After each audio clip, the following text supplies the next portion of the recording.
This is Jennifer Phillips Russo coming to you from the Lake Erie Regional Grape Program with our weekly podcast. Today I have Dr. Terry Bates, who is the director of the Cornell Lake Erie Research and Extension Laboratory in Portland, New York, to give us a little bit of a preview of what's out there and ready for us to use from the Efficient Vineyard program. Well, hi, Jen. Thanks for having me on the program. Thanks for being here. So, okay, you want to just start talking about the Efficient Vineyard? So let me share my screen because that'll be easier. First of all, congratulations on getting that SCRI project. I know that's quite a feat. Yeah, so it's it was a really good project to work on. You know, what I present to people, I mean, I was just the project leader, but this team that we had was just so phenomenal. We had cooperators across the nation. We had research trials with industry cooperators from New York to California, and it was just a great project to work on. And thankfully, we're able to continue kind of the Efficient Vineyard theme in a new SCRI project on vineyard nutrition with Marcus Keller out of Washington State. So things will continue there, which I'm happy to report on. Yeah, fantastic. And way to go for your work moving forward. Yeah. Okay, so you can see that my screen, I hope. I can, yes. So probably most of our growers have heard about the Efficient Vineyard project in some way, shape, or form over the last several years with the just seminars and blog posts and everything that we've been talking about. And really, so overall, the Efficient Vineyard project is about trying to move from uniform block management to some variable rate management, or at least variable identification of the characteristics in a vineyard, right? We know that our vineyard blocks are not uniform. They vary in differences in the soil and in vine growth and in crop level, and then that has an impact on fruit quality. So all these things kind of vary within a block. We kind of treat blocks as a uniform thing, and you manage them uniformly. We're trying to get away from that. We want to respond to the variation that's in the vineyard and try, in most cases, be more efficient or more productive with that vineyard.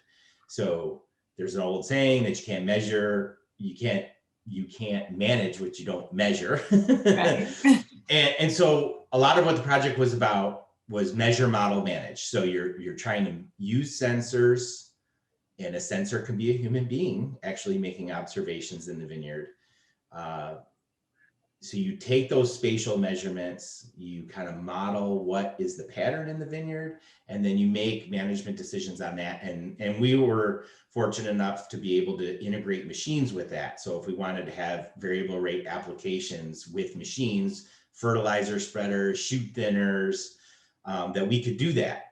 So I don't want to get too much into the weeds talking about all the different aspects. What I want to talk about is the Efficient Vineyard tool. So what this is really about is how growers can work with spatial data, because we see that as a bottleneck, right? Growers can take observations and they understand sensors, or they can work with the sensor loaner program and have vineyard scanned. And then on the other end, growers are very comfortable with tractors and implements and trying to do variable rate applications, but they don't. It's the middle thing.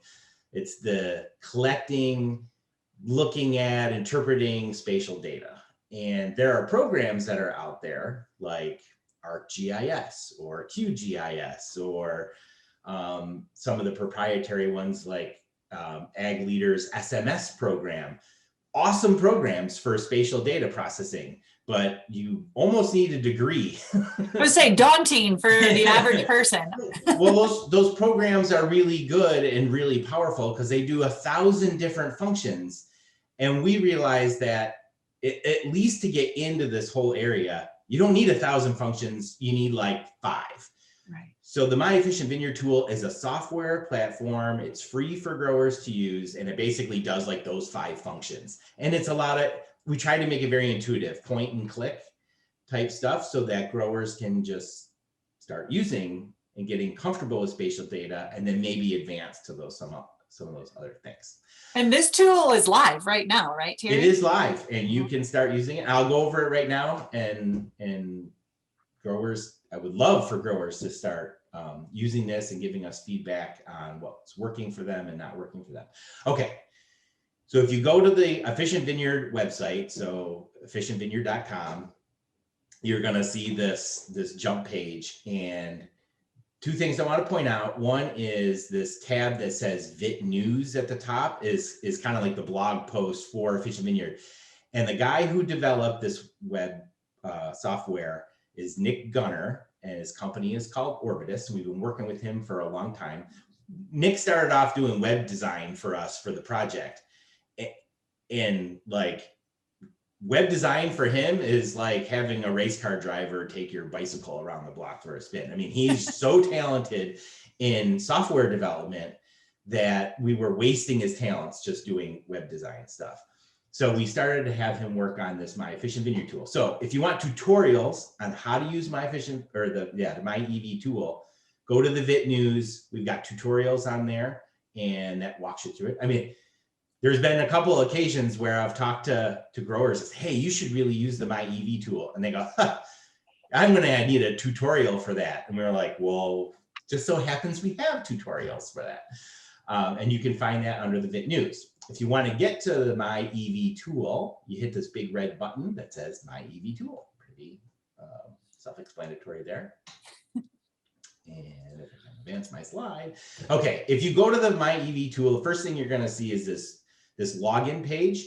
So you have to have an account and log in, but it's free to use. So the account is just so that you can get into your stuff. and nobody else, right? Just you're and nobody else. So we do have like a disclaimer or a terms of, that normal terms of service stuff. This is open stuff, so you kind of use it in that way. We do everything we can so that your data is your data. We're not going to share it or anything like that. But I mean, you're putting your stuff out there on the internet. So just that is a word of caution, I guess. But you have your account and your login information, so it should be you and nobody else, and you move on from there. So there's all these different functions to the software. I'm only going to talk about the top three, which is establishing your farm, importing some spatial data, and then visualizing that data. And really that should help get you started. Like, I did a map of vine size and I pulled it into MyEV and I mapped it. Wow, look at this. I have big vines on this side of the farm and I have small vines on this side of the farm, and I probably can do something about that. May I interrupt you for a quick second? So I don't want people to get scared off if they don't have sensors, because as you were talking, like, you could be the sensor. Yep. I'll talk about that in a second. Okay. Like, don't tune out if you think I don't have sensors. Right. So there's all these other these functions we're still developing, or they're more advanced functions down the road, and just don't try to bite off more than you can chew right off the start. Just, hey, I just want to build my farm and look at some data. That's it. So here's the Cornell lab in Portland. And so what you can do is, so this is my account. You can build your vineyard. So I can draw those blocks and then put information on those blocks as well. So build your vineyard, you invite collaborators. So say you want Jen Russo to look at your spatial data with you, you can invite her through her email in the collaborator section so that she can help, interpret your data and maybe come up with a management plan for your different vineyard blocks. And then you add blocks and information. So like, for example, the block up by the railroad there on the east side is a Concord block, on the west side is a Niagara block. I can click on those blocks and I can add that kind of information, variety, spacing, maybe historical yields, whatever you want to put in there for your notes on those blocks. I love this. And then the next thing is to upload spatial data. And through the Efficient Vineyard project, we've used soil sensors and NDVI canopy sensors, yield monitors, a bricks monitor, and the MyEV tool will upload the raw data from those sensor data loggers. They'll import right into MyEV. We kind of built it that way. But as Jen, as you're saying, is not everybody has sensors, or, I get the comment, hey Bates, I'm not buying a sensor. How can I use this stuff? It's not, not applicable to me. So the other thing we built into it was a data collector. So I know all you growers out there have smartphones and they have a little GPS antenna in the smartphone. You can build your own data collector. So say I want to go out and map vine size, or I want to go out and map berry moth damage. I can set up a data collector on my phone and just walk through the vineyard with my phone. And then you hit there's different ways to collect your data. It could be a number, it could be text, it could be a rating. And you just walk in the vineyard and you collect that data. That spatial data is automatically saved into the cloud. And then when you come back to your desktop, or your laptop, and you open up MyEV, you can import that spatial data right in. And I have some examples of that. That's really cool. And then you can even, isn't there real time that you could send me a message if I'm your viticulture extension specialist? Yeah, so yes, absolutely. If you're out in the vineyard and you see something, you can message Jen right away and say, what is this weird gall on my That's awesome. Then there's some buttons for managing your account. One that we want everyone to know about is there's a little bullhorn icon down there to provide feedback. So there's several functions in here that are, they're in kind of like early stages, and there might be bugs, or you may say, hey, that's kind of cool, but I want it to do this instead. So you can provide feedback right to Nick and to me through that button to say, hey, I really wish this slider did this or something, and then we can respond to that and try to build it into the software. So whether that data comes in through a sensor or through one of the data collectors, you can work with raw data. So this is an NDVI sensor data from the data logger. So we have Scott run through the vineyard with an NDVI sensor that's hooked up to a data logger. The data logger just downloads that data and it uploads right into the My Efficient Vineyard. That's what the raw data looks like. So you import that spatial data, and then you can work with the data a little bit in terms of trimming. So sensors are still collecting data as you're driving up and down like the farm road, and that data means nothing, right? It's just junk. So you can start trimming that data out. So you're just focused on the data that's in the vineyard block. And there are little sliders and cool things that you can work with to trim that data. And then you can visualize the raw data you can add colors, and there's different ramp settings, and you can play with it all day long to kind of come up with the picture that means something to you in your vineyard. Right. And you can investigate raw data points too. So you click on a raw data point. In this particular case, the data that comes in from the data logger with the NDVI has all these headings, what was your course, your speed, what elevation you're at, all that stuff. And what we're really interested in this case is NDVI or NDRE, which are those reflective values off of the canopy. And how much green is there? And so in this case, I could just click on that one point and say, like, if you're just like, wow, that's either a really high value or really low value, I want to know what's going on there. You click on it and it'll tell you what the value is. And there's even a function in there to edit some things. Like if you know there's an error in there, you can edit some of these values. And then you can do stuff like clipping the blocks. If, I have an NDVI sensor that goes over 10 blocks on a farm, but I'm only interested in analyzing one block. Now, because I have built my farm with my blocks, I have my data, I have my blocks, I clip it to the block, and it just marries those together, and you save it, that data to that block, and then you can work with it even further. So this So I have a quick question, and this might be getting too deep for today's discussion, but what if I remove 2 rows? Is that going to bother the maps and stuff that are out there, or do they just save as new maps?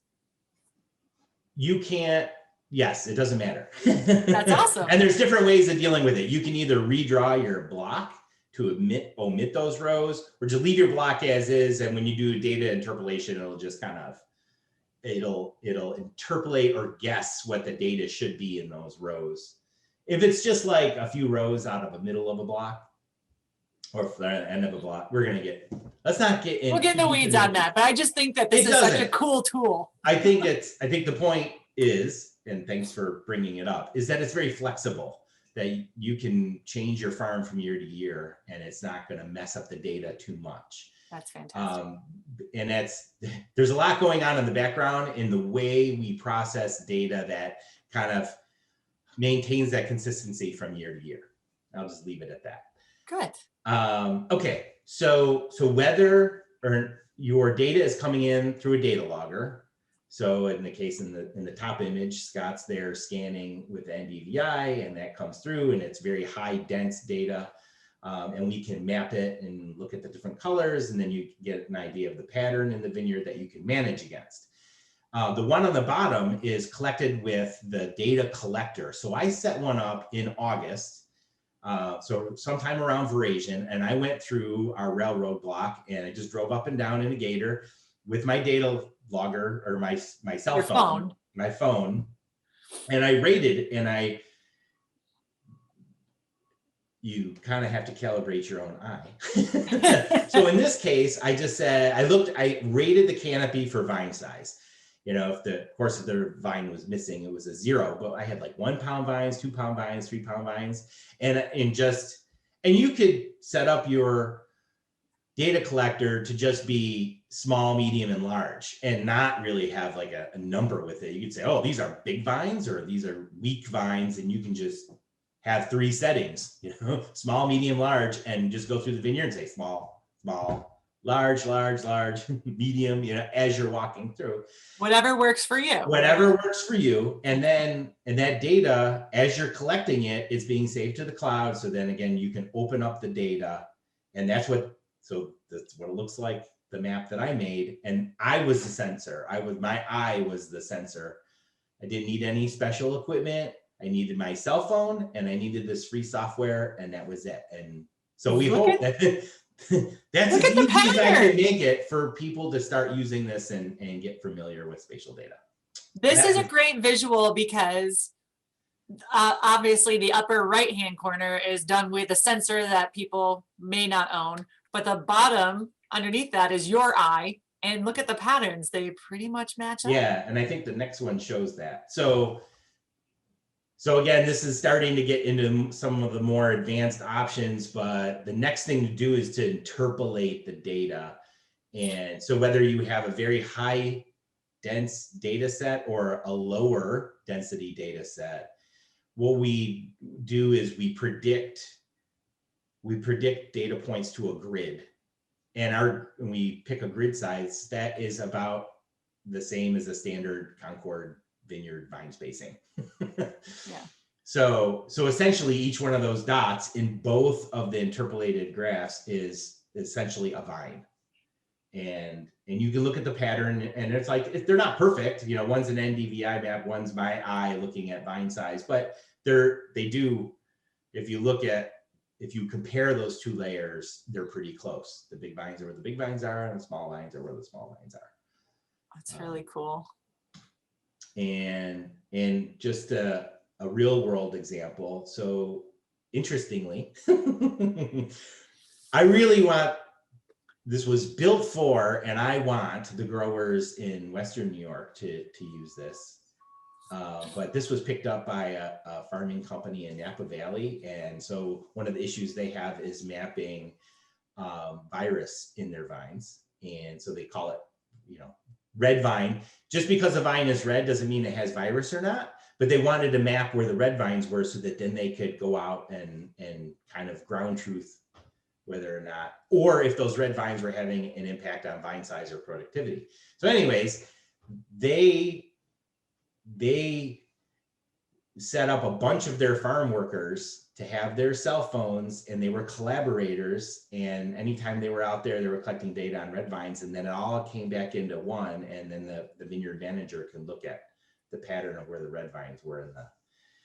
And then they're trying to go out and do some validation work with that as well. But so this time of year, I would say our growers could A, set up their farm, and then B, as they're out there pruning, they could be collecting pruning weight maps or missing vine maps.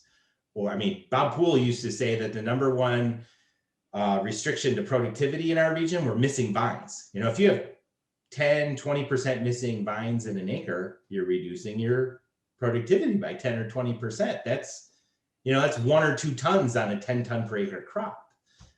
So that's not nothing. Right. Broken posts, gopher holes. But yeah, all that stuff. You can, whatever you would measure spatially, you can map it now spatially. I think this is fantastic. So I think I'm going to stop there. Just again, give everyone an introduction of establishing your farm and kind of what we've done in terms of software development in that way. So establishing your farm, you know, establishing those blocks, putting information on those blocks, and then being able to import spatial data and trim it to those blocks that you find important and want to analyze further. And then some tools to visualize and process raw data. So there's a bunch of steps going down the road after this that what can you do once you have raw data imported and it's processed and you're visualizing and say, hey, yeah, look, there's a gradient in this vineyard. Now what can I do? And then there's all these other tools we're trying to develop in terms of interpolation and zoning and creating management maps. And that's down the road. Well, I thank you for coming today. And I just want to let everybody else know out there that this is just the first podcast we're doing on this. We're going to invite Nick Gunner from Orbitus to come out, talk about where the tutorials on that Vit blog are so that you can actually, he'll walk you through them and you can see how easy it is. I don't want anybody to get scared of this because I think it's going to be a very powerful tool moving forward.